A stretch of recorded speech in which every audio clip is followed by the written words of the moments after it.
actually had a new nodule by the time he completed the medical I was just zero, so I should have attended this. So the response to the last part for money is explanation. I'm not very sure about it. That it is really zero because they enrolled at the annual foundation. Yeah. So anybody who progressed was an exclusion criteria. Oh, okay.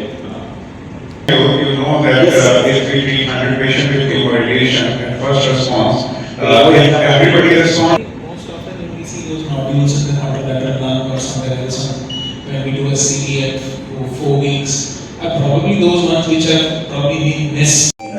It laid the foundation to consolidation treatments. Move on to the next talk.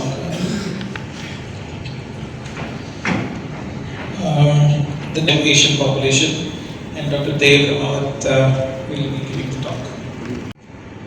So moving on to the second session, that is second talk. I'll be talking about ALK-positive lung cancer, the mechanism of ALK-positive, and focusing on alectinib.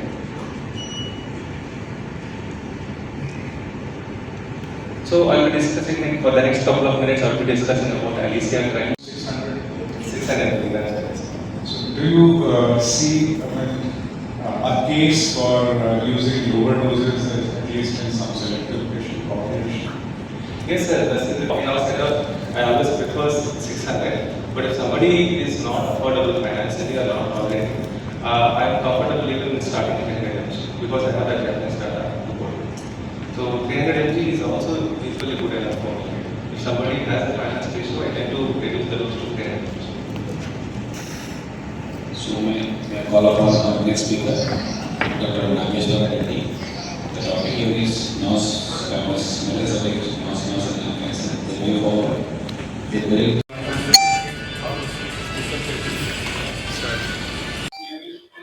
lung cancers are diagnosed with distal metastasis, and I think it is an underestimate even cancer cure trust chairman మరియు Medicover cancer institute లో chief medical ఆంకాలజిస్ట్గా పనిచేస్తున్నాను.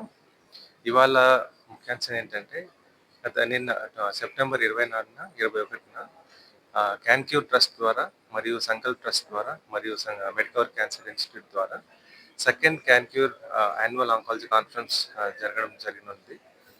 ఈ conference ఎందుకు జరుపుతామంటే so మన దేశంలో ఉన్న నిపుణులు, cancer నిపుణులు, క్యాన్సర్ ఎక్స్పర్ట్స్ అందరూ వైజాగ్ వచ్చి latest topic that is precision oncology మీద డిస్కస్ చేయడం జరుగుతుంది.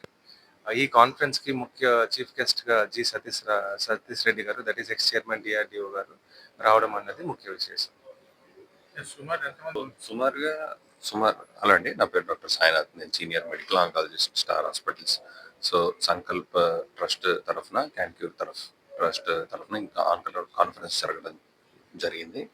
సో సుమారుగా మన దగ్గర 150 డాక్టర్స్ అక్రాస్ ద కంట్రీ, చాలా ప్రెస్టీజియస్ ఇన్స్టిట్యూట్స్ నుంచి Tata medical centre, all India institute of medical sciences, అది కాకుండా వేరే ప్రాంతాల నుంచి చాలా సీనియర్ మెడికల్ ఆంకాలజిస్ట్ రావడం అంటూ జరిగింది. సో ముఖ్య ఉద్దేశం ఏంటంటే ఈ కాన్ఫరెన్స్లో మనకి చాలా లేటెస్ట్ ట్రీట్మెంట్స్ అనేవి క్యాన్సర్లో వస్తున్నాయి. సో ఈ లేటెస్ట్ ట్రీట్మెంట్స్ని కాస్ట్ ఎఫెక్టివ్ పద్ధతిలో ప్రిసిషన్ ఆంకాలజీ అంటే ప్రతి పేషెంట్కి మనం కొన్ని ప్రత్యేకమైన పరీక్షలు చేసి టార్గెటెడ్ థెరపీస్ ఇవి కానీ ఎలా ఇచ్చి వాళ్ళ జీవితాన్ని మనం మెరుగుపరచగలం. సో దాని మీద మేధోమథనం అన్నది జరిగింది. సో దీంతో చాలామంది ఐడియాస్ ఎక్స్చేంజ్ చేసుకోవటం, ముందుకు ఎలా వెళ్ళాలి అన్న దాని గురించి చాలా దీర్ఘంగా చర్చ. ఈ కాన్ఫరెన్స్ 2 రోజులు జరుగుతుందండి.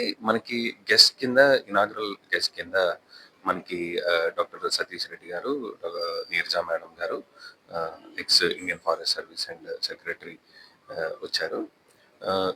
కార్యక్రమం ముగింపుకి మన పద్మశ్రీ ప్రొఫెసర్ డాక్టర్ లలిత్ కుమార్ గారు మనకి విచ్చేస్తున్నారు.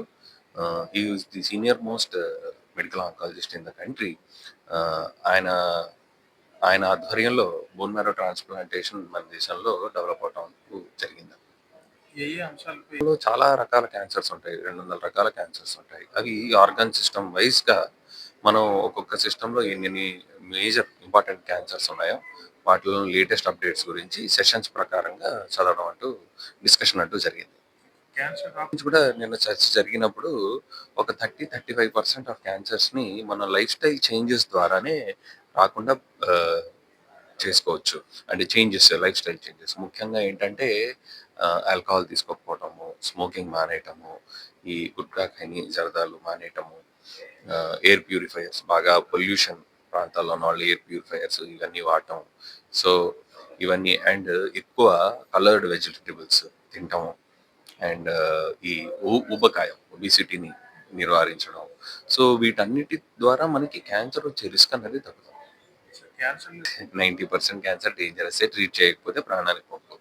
అయితే మనకి లంగ్ క్యాన్సర్ అండ్ కొన్ని ప్యాంక్రియాటిక్ క్యాన్సర్ లాంటివి ఇంకా మనకి అవుట్కమ్స్ మెరుగుపడాలి. ఎందుకంటే ఇవి లోపల ఉండడంతో డీప్ సీటెడ్ ఆర్గన్స్ అండ్ ఇవి పెద్ద అవయవాలు అవడంతో జబ్బు ముదిరేంత వరకు పేషెంట్కి ఏమి లక్షణాలు తెలియవు. సో అందుకనే ఇవి చాలా డేంజరస్ క్యాన్సర్ కింద పరిగణిస్తాం. ఏ వయసులో పుట్టిన 3 నెలల బాబు నుంచి 70 ఏళ్ళు 80 ఏళ్ళు ఎప్పటి వరకు ఎవరికైనా రావచ్చు, ఎవరికైనా ఇది రావచ్చు. కాకపోతే పెద్దవాళ్ళలో ఎక్కువ వస్తుంది. ఏజ్ పెరిగే కొద్దీ క్యాన్సర్ వచ్చే రిస్క్ పెరుగుతూ ఇది రోడ్లు అర్బన్ ఉంటుందండి. అంటే అర్బన్ వాళ్ళకి రూరల్ వాళ్ళకి డిఫరెంట్ సెట్ ఆఫ్ క్యాన్సర్స్ ఉంటాయి. అర్బన్ వాళ్ళకి లంగ్ క్యాన్సర్, బ్రెస్ట్ క్యాన్సర్ లాంటివి ఎక్కువగా ఉంటాయి. రూరల్లో ఉన్న వాళ్ళకి సర్వైకల్ క్యాన్సర్ లాంటివి ఎక్కువగా వస్తాయి. బ్లడ్ క్యాన్సర్, సర్వైకల్ క్యాన్సర్స్ లాంటివి ఎక్కువగా వస్తాయి.